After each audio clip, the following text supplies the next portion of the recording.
Hello friends, welcome to Devanshika stories world. ఇప్పుడు మీరు వినబోతుంది మన్నించి దరిచేరు మా చెలి స్టోరీలోని 6వ భాగం. ఆరోహి 2 నిమిషాలకి స్పృహలోకి వచ్చి వెంటనే ఆర్యన్ని వెనక్కి తోసి మనసులో, నేనేంటి ఇలా చేశాను, ఇతను ఇలా హక్ చేసుకుంటే ఏమనలేకపోతున్నాను ఎందుకు, పైగా నేను కూడా అలా ఎలా హక్ చేసుకున్నాను అనుకుంటూ తలదించుకొని చేతులు నలుపుకుంటూ ఉంటుంది. ఆర్యన్ మనసులో, నేనేంటి ఇలా చేశాను అనుకుంటూ ఆరోహిని చూస్తే తను టెన్షన్ పడటం చూసి, టెన్షన్ పడుకు ఆరోహి, నువ్వు బాగా ఆలోచించు, ఇలా ఎందుకు జరుగుతుందో, ప్రస్తుతం నీ వర్క్ చేయి, వెళ్ళు అనగానే ఆరోహి టెన్షన్గా పరిగెత్తినట్టే బయటికి వెళ్తుంటే ఆర్యన్ వెంటనే ఆరోహి అని పిలుస్తాడు. ఆరోహి ఆర్యన్ వైపు తిరగకుండా ఏంటి సార్ అని అడిగితే, బయటికి ఎక్కడికి అని అడుగుతాడు. ఆరోహి అయోమయంగా అతని వైపు చూస్తూ, అదేంటి సార్, నా వర్క్ ప్లేస్ బయటే కదా అని అడిగితే, ఇప్పుడు నువ్వు ఈవెంట్ మేనేజర్ కాదు, నా పిఏవి, మర్చిపోయినట్టున్నావు, నీ వర్క్ ప్లేస్ ఇక్కడ అంటూ ఆ క్యాబిన్లోనే ఉన్న ఒక సైడ్కి ఉన్న టేబుల్ చైర్ సిస్టమ్ని చూపిస్తాడు. అదేంటి సార్ అని కంగారుగా అడుగుతుంది ఆరోహి. తనని అలా చూసి నవ్వుకుంటూ, అది అంతే కానీ నువ్వు నీ వర్క్ చేసుకో అని అంటే అది నాకు పిఏగా ఎలా చేయాలో తెలియదు, ఎక్స్పీరియన్స్ కూడా లేదు అని నిదానంగా అంటుంటే ఆర్యన్ నవ్వుకొని, నేను నేర్పిస్తాలే, టెన్షన్ పడకు, ఇట్రా అని చెప్పి ఆర్యన్ తన సీట్లో కూర్చొని ఆరోహికి ఎలా వర్క్ చేయాలో నేర్పిస్తాడు. ఆరోహి టెన్షన్గా ఆర్యన్ దగ్గరికి వెళ్ళిన తను చెప్పేది వింటూ దాని మీద శ్రద్ధ పెట్టి మొత్తం నేర్చుకుంటుంది.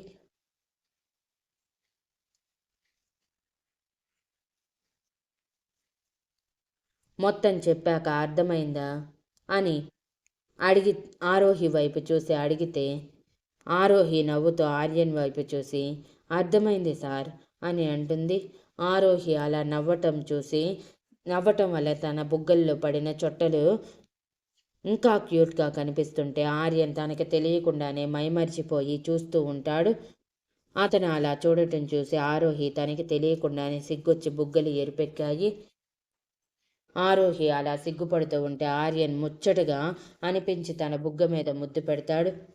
ఆరోహి కంగారుగా సార్ అంటూ దూరం జరిగితే, నువ్వు సిగ్గుపడుతుంటే చాలా అందంగా ఉన్నావు, అందుకే కంట్రోల్ చేసుకోలేకపోయాను, సారీ, నువ్వు నీ వర్క్ చేసుకో అని ఒక ఫైల్ ఇచ్చా, ఈ ఫైల్ కరెక్షన్ చేయని చెప్పి తనని పంపిస్తాడు.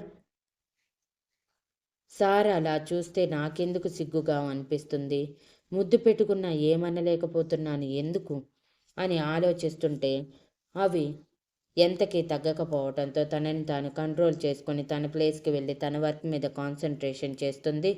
ఆర్యన్ ఆలోచిస్తూ, నేనెందుకు తనకి ఇంత దగ్గరగా ఉంటున్నాను, తనని చూస్తుంటే చూస్తూనే ఉండాలనిపిస్తుంది ఎందుకు అనుకుంటూ ఉండగా తను కొట్టిన చెంపదెబ్బ గుర్తుకు వచ్చి వెంటనే కోపంగా, నేను ఇవన్నీ ఆలోచించకూడదు, నేను చెయ్యాల్సిన పని మీదే కాన్సన్ట్రేషన్ చెయ్యాలి అనుకుని తన వర్క్ మీద కాన్సన్ట్రేషన్ చేస్తాడు.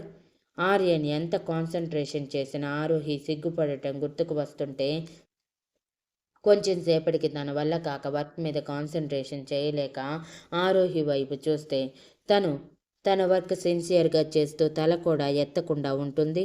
అది చూసి వర్క్లో సిన్సియర్ అనుకుని ఎలాగైనా తనని డిస్టర్బ్ చేయాలని తనదే చూస్తూ ఉంటాడు.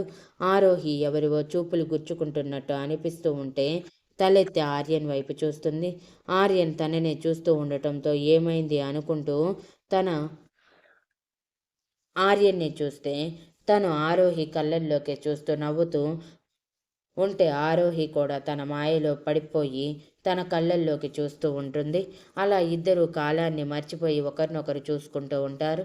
ఇంతలో ఎవరో డోర్ నాక్ చేయటంతో ఇద్దరు స్పృహలోకి వచ్చి ఆరోహి తడబడుతూ తలదించుకొని తన వర్క్ మీద కాన్సన్ట్రేషన్ చేయడానికి ట్రై చేస్తుంది.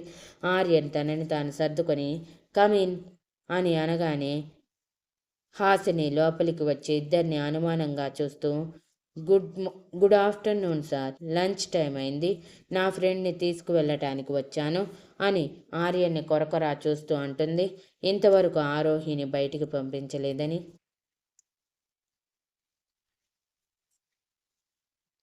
అప్పటి వరకు ఇద్దరికీ అర్థం కాలేదు. చాలాసేపటి నుంచి అంతే చూసుకుంటూ ఉన్నారని. ఆర్యన్ మనసులో ఇదేంటి ఇంత కోపంగా చూస్తుంది అనుకుని వెంటనే సరే తీసుకువెళ్ళండి మీ ఫ్రెండ్ని అని ఫార్మల్గా చెప్తాడు. ఆరోహి వెంటనే పైకి లేచి ఓకే థ్యాంక్ యూ సార్ అని హాసినితో వెళ్దాం పద అంటూ కంగారుగా బయటికి వెళ్ళిపోతుంది. ఆర్యన్ తన కంగారు చూసి నవ్వుకుంటూ ఇప్పుడే ఏమైంది బేబీ, ముందు ముందు ఉంటుంది, అయినా నేను తన కళ్ళల్లోకి అలా ఎలా చూస్తూ ఉండిపోయాను. ఆర్యన్, నువ్వు ఓన్లీ నీ పని మీద కాన్సన్ట్రేషన్ చేయి, ఎక్కువ ఆలోచించద్దు అనుకుంటూ ఇంటి నుంచి వస్తే తను లంచ్ చేస్తాడు. ఆరోహి హాసిని క్యాంటీన్కి లంచ్కి వెళ్ళగానే అక్కడ ఉన్న వాళ్ళందరూ ఆరోహి విచిత్రంగా చూస్తుంటే ఏమైంది హసి, అందరూ నన్ను అలా చూస్తున్నారు అని అయోమయంగా అడిగితే అంటే నువ్వు ఇంతవరకు బాస్ క్యాబిన్లో ఉన్నావు కదా అందుకే అంటూ వాళ్ళ బాక్సులు తీసి తింటూ అవును ఇంతకీ ఎందుకు ఇంతవరకు బయటికి రాలేదు అని అడిగితే ఆరోహికి క్యాబిన్లో జరిగిందంతా గుర్తుకు వచ్చి తింటున్న అన్నం పొరబాలితే హాసిని కంగారుగా ఆరోహి తలపై తడుతూ వాటర్ తాగిస్తుంది. ఆరోహి కొంచెం నిదానించింది అనుకున్నాక ఇప్పుడు చెప్పు, ఇంతవరకు క్యాబిన్లో ఏం చేశారు అని డౌట్గా చూస్తూ అడుగుతుంటే హాసిని అలా డౌట్గా చూస్తుంటే ఆరోహి తన కంగారు కంపిపుచ్చుకుని సార్ నన్ను తన పిఏగా పెట్టుకున్నాడు, నా సిస్టమ్ కూడా తన క్యాబిన్లోనే పెట్టారు అని నిదానంగా అంటుంది. హాసినికి అదంతా ముందే తెలిసిన ఆరోహి కంగారు చూసి ఏదో జరిగింది అనుకొని ఆరోహిని అనుమానంగా చూస్తూ ఏం జరిగింది అంత కంగారుగా ఉన్నావు అని అడుగుతుంది. ఆరోహికి ఆర్యన్ ముద్దు పెట్టడం, హగ్ చేసుకోవటం, తన కన్నీళ్లు తెడవటం గుర్తుకు వచ్చి అంతా చెప్పలేక నాకు వర్క్ రాదు కదా, అందుకే దగ్గరుండి వర్క్ ఎలా చేయాలో నేర్పించారు, అంతే ముందు భోజనం చేద్దాం, మళ్ళీ లేట్ అవుతుంది అని చెప్పి సైలెంట్గా తింటూ ఉంటుంది. హాసిని మనసులో ఇంకా ఏదో జరిగింది, ఇది చెప్పటం లేదంటే వాడిని అడిగితే అయినా తెలుసుకోవాలి ఇంటికి వెళ్ళాక అనుకుని తను కూడా సైలెంట్గా లంచ్ చేస్తుంది. లంచ్ చేశాక ఆర్యన్ ఆరోహిని ఇంకా కదిలించడు. అలా ఆ రోజు ఎవరి వర్క్లో వాళ్ళు పడిపోతారు.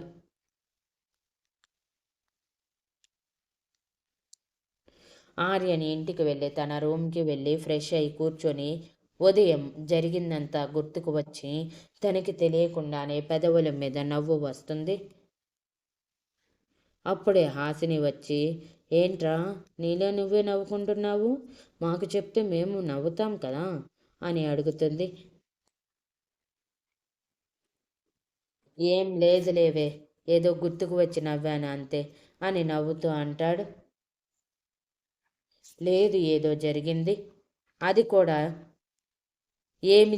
ఏమి అడిగినా కంగారుగా ఉంటుంది, కొంపదీసి నన్నేం చేయలేదు కదా అని కంగారుగా అడుగుతుంటే ఆర్యన్ మనసులో అన్నీ నీకు చెప్పలేనులేవే అనుకొని ఏం లేదులేవే, జస్ట్ బుగ్గ మీద ముద్దు పెట్టాను, అందుకే కంగారు పడుతుంది అని నవ్వుతూ అంటాడు.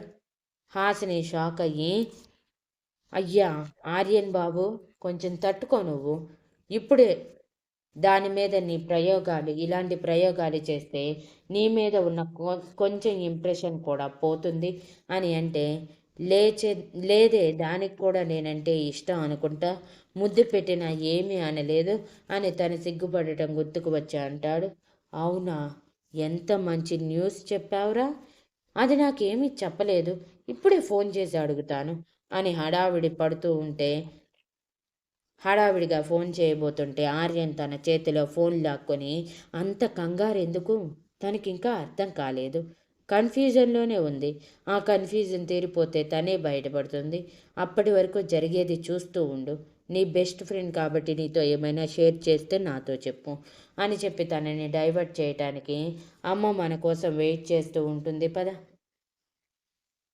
అని కిందకి తీసుకొని వెళ్తాడు. ఆరోహి ఆశ్రమానికి వెళ్ళి ఎవరితో ఏమీ మాట్లాడకుండా డైరెక్ట్గా తన రూమ్లోకి వెళ్ళి ఫ్రెష్ అయ్యి బెడ్ మీద పడిపోతుంది. తన ఆలోచనలన్నీ ఆర్యన్ చుట్టూ తిరుగుతుంటే, ఎందుకు ఆయన నన్ను ముట్టుకున్నా ముద్దు పెట్టుకున్నా ఏమీ అనలేకపోతున్నాను? పైగా ఆయన కళ్ళల్లో ఏదో కనిపిస్తుంది నాకు. నేను కౌగిలించుకున్నప్పుడు ఆయన గుండె వేగం బాగా పెరిగిపోయింది. నాకు కూడా అంతే అనిపించింది అనుకుంటూ ఆలోచిస్తుంటే అప్పుడే పిల్లలు వచ్చి, ఏంటక్క ఇంకా బయటికి రాలేదు, ఆడుకుందాం పద అని అంటే, లేదురా ఈరోజు నేను రాలేను, మీరు వెళ్ళి ఆడుకోండి అని అంటుంది. లేదు నువ్వు రావాల్సిందే అని బలవంతంగా తీసుకువెళ్తారు. వాళ్ళతో టైం స్పెండ్ చేస్తేనన్నా ఈ ఆలోచనలు రావు అనుకుని డిన్నర్ టైం వరకు వాళ్ళతో ఆడుతూనే ఉంటుంది. వాళ్ళని అలా చూసి పూర్ణ గారు నవ్వుకుంటారు. తర్వాత డిన్నర్ చేసి పడుకొని నిద్రపోదామంటే నిద్ర పట్టక ఆర్యన్ గురించి ఆలోచిస్తుంటే, హాసిని అన్నట్టు సార్ నన్ను ప్రేమిస్తున్నారా, నిజంగానా అని అనుకోగానే తనకి తెలియకుండానే సిగ్గుపడుతూ చిన్నగా నవ్వుకుంటుంది. తర్వాత స్పృహలోకి వచ్చి, ఆయన స్థాయి ఏంటి, నా స్థాయి ఏంటి, నేను అనాథని, నేను నా లిమిట్స్లో ఉంటే నాకే మంచిది, తర్వాత బాధపడిన ప్రయోజనం లేదు అనుకుంటూ మనసుకి బాధగా ఉన్న ఆలోచనలని పక్కకి నెట్టి కలత నిద్రపోతుంది.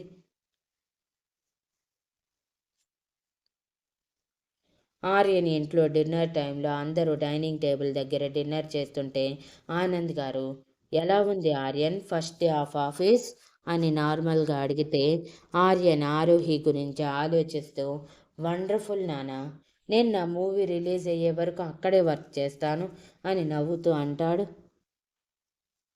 సరే నీ ఇష్టం. అవును, ఎవరు అమ్మాయిని పిఏగా పెట్టుకున్నావంట, ఎందుకు అంటూ అనుమానంగా చూస్తూ అడిగితే, ఆర్యన్ కంగారుగా, ఆ కంపెనీలో ఉన్న వాళ్ళందరిలో ఆ అమ్మాయి సిన్సియర్ అంట, మన హాసిని చెప్పింది, అందుకే పిఏగా పెట్టుకున్నాను అని హాసినిని ఇరికిస్తాడు. హాసిని కంగారుగా ఆర్యన్ వైపు చూస్తే ప్లీజ్ అన్నట్టు బ్రతిమలాడుతూ ఫేస్ పెడతాడు. హాసిని ఆర్యన్ని తిట్టుకుంటూ ఆనంద్ గారి వైపు చూస్తే ఆయన ఇద్దరి వైపు డౌట్గా చూస్తారు. డాడీకి డౌట్ వచ్చింది అనుకొని, అవును నాన్న, తను నా బెస్ట్ ఫ్రెండ్, చాలా బాగా వర్క్ చేస్తుంది, అందుకే రిఫర్ చేశాను అని అమాయకంగా చెప్తుంది. ఆనంద్ గారికి ఇద్దరూ కలిసి ఏదో దాస్తున్నారు అని అర్థమయ్యి అదేదో కనుక్కోవాలి అనుకుని, సరే ఆల్ ది బెస్ట్ ఆర్యన్ అని చెప్పి నవ్వుతూ భోజనం చేస్తారు. నాకన్నా ఏం చేసినా ఆలోచించి చేస్తాడు. మీరు తన గురించి ఆలోచించాల్సిన అవసరం లేదు. ఈరోజు ఎంత కష్టపడ్డాడో, మొహం చూడు వాడిపోయింది. అందుకే నా కన్నాకి ఈ పూట అన్నం నేనే పెడతా అని ఆనంద్ గారితో అని రాకన్నా అంటూ సుమిత్ర గారు ఆర్యన్కి భోజనం పెడతారు. ఆర్యన్ కూడా నవ్వుతూ సుమిత్ర గారు పెట్టేది తింటుంటే, మరి నాకు అని హాసిని అలిగినట్టు మొహం పెడితే, నువ్వు కూడా నా బంగారానివి అని తనకు కూడా నవ్వుతూ భోజనం పెడుతుంది.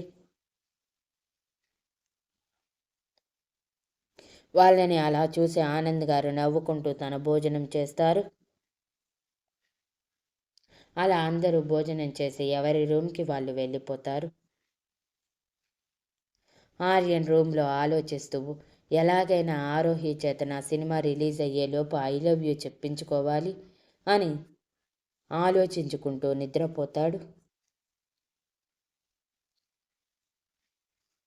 Thank you for listening and please like, share, comment and subscribe.